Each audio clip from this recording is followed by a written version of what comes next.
Hey everybody, it's Julie at Love Spaghetti. I have a talk today called The Sorting Basket. It's a beautiful day today. We had our first big snowstorm. It's taken quite a while for us to have our first one here, and everybody's happy to, the snow's here and go out and play in it. So it feels like a sweet day today. It's a day when things slow down and they tell you to stay home. I love those days. Anyhow, what I came here to say was the first thing I was given was allow all of your thoughts to go into the sorting basket. So I am more mindful, recognizing more opportunities to pause as I hear thoughts and not just to act or speak from them. And I say this a lot.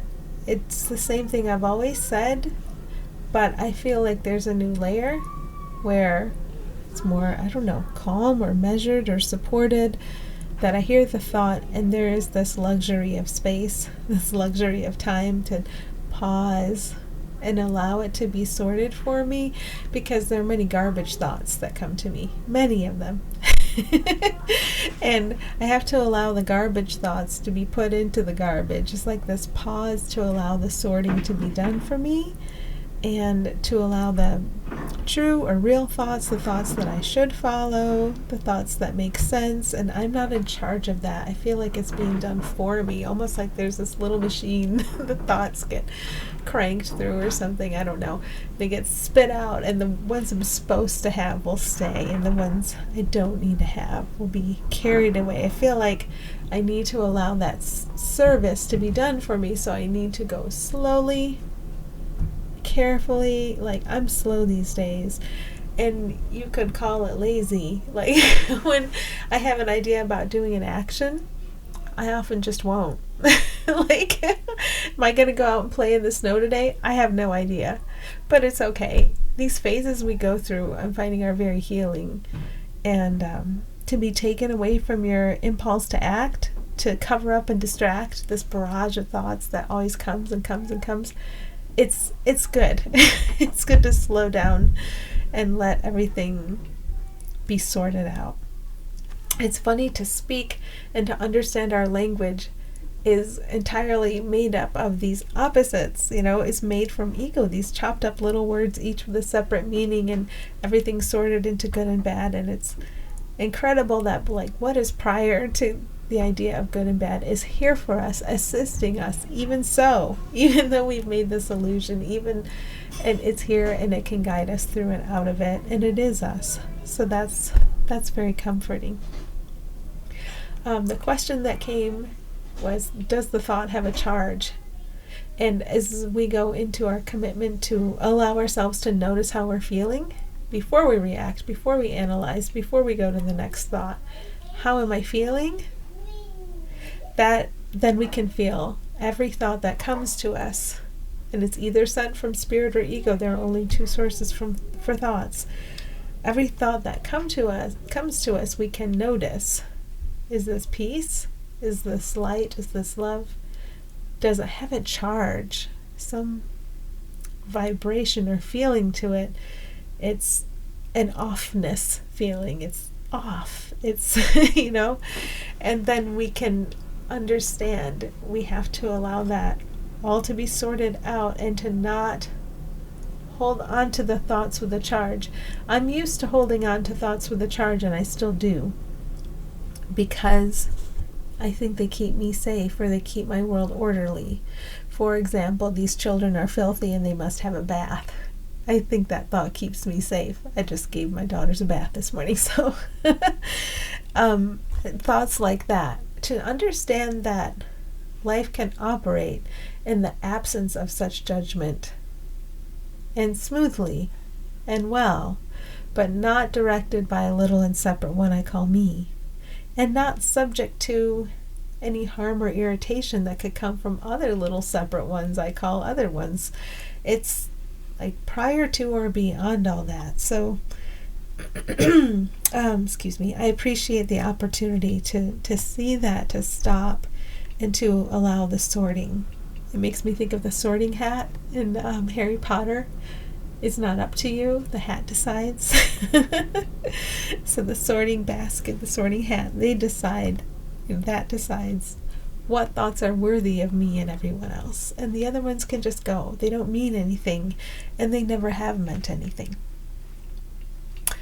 Okay, I was reminded your day is not a list of things to do. Yeah, it's not. I can't even put that list together anymore. It's a series of opportunities to come into gratitude, and that's definitely so. That's what a day is for.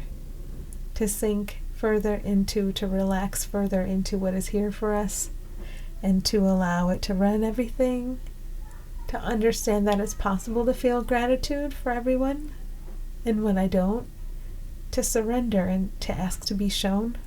That's the day. That's what a day is for. Pretend you are on the crew of hoarders. You walk into a reflection of your mind. So that was a fun suggestion. If you think about, I think I've been shown a portion of this show. I've never seen a whole one, but it's striking. I've certainly been told about it, though. Multiple people have come to me talking about this show. So it made an impression on my mind. And so to imagine walking into a house where things are so packed in and being told, if you think you're on the crew, you think you're in there to help. Like sometimes when people ask me spiritual questions, I can see clearly that an egoic trap is for me to think I am helping them and it's one way. I know more and it's a one-way street. No. It's always a two-way street. They're always helping me. And so if I think I'm on the crew and I'm going to clean this house up and I'm charitable and I'm helping because there's something wrong with them, right? I completely miss that every situation I'm walking into, if it can bother me in any way, is showing me a helpful reflection of my mind right now. And I can totally understand how my mind is an episode of hoarders and how I need all the help in the world in clearing it. That makes perfect sense to me, and it's none of my business to talk about a mind I would call another mind. That's none of my business. My business is just allowing this mind to become clear, and then I can become more helpful. Okay, and then the last thing I was given is the ego sorts into good and bad. So the ego has its own sorting basket, which I use every single day. Maybe I shouldn't affirm that, but I just want to. I'm getting into ego territory here. So this is more of an exposure of where my thinking is off and it needs cleaning up than it is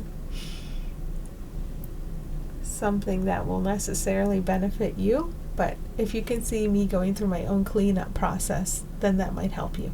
Okay, so where I part ways with spiritual teachers is inevitably the same place where I ask them in my mind, were you so scared to reveal your personal experiences and your personal self that you had to fail to show up as human? I mean, obviously, you still get bored or irritated sometimes, and hearing you talk about how you today worked through that, maybe I could do more of that, I don't know, would help me. But why are you hiding behind this facade of I'm enlightened and you're not? I'm so confused by that. Okay, so this is where I would part ways with a spiritual teacher. So I'm not saying that any of that gobbledygook I just spewed out is loving thought from spirit. It isn't. It's an exposure of what I'm thinking.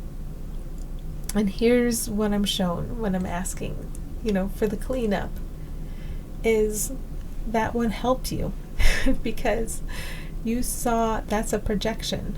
So you're asking them, why can't you show up as your flawed human self? Well, obviously, I can totally see that right now. In my daily life, why do I hide behind a facade? Why?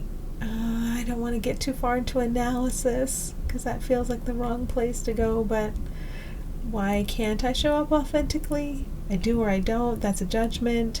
But it's like, all I can say is I'm being shown the projection in that. And I'm being shown that it'll be cleared up, and I don't have to analyze it or clean it up. I just have to be willing to have the mind cleared about that, and to have nothing but gratitude left for the spiritual teachers I'm looking on, and thinking I parted ways with them, thinking, well, I was with you for so long, then I had to turn left.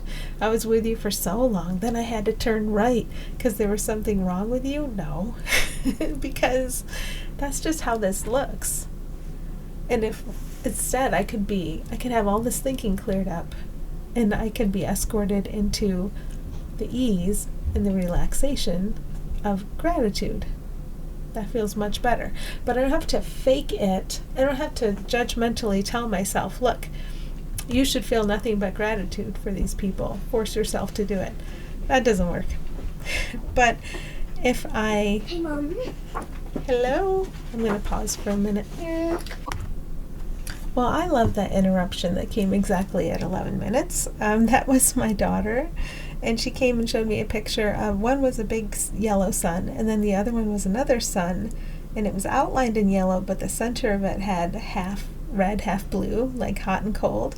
So it was so cool to see that. It's like the sorting theme into good and bad, which brings me back to the last statement here. The ego sorts into good and bad, and both are painful. So just those mindful moments I get during the day where I realize I can stop and allow that sorting to be done. The temptation is for the ego to sort everything into good and bad. And there's this pause before that happens. And we can pause in that pause.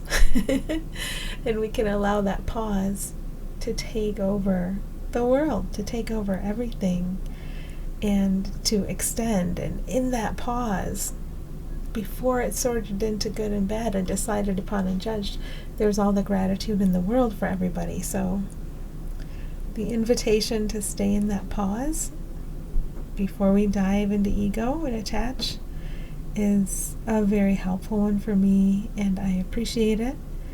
So I am wishing you well today.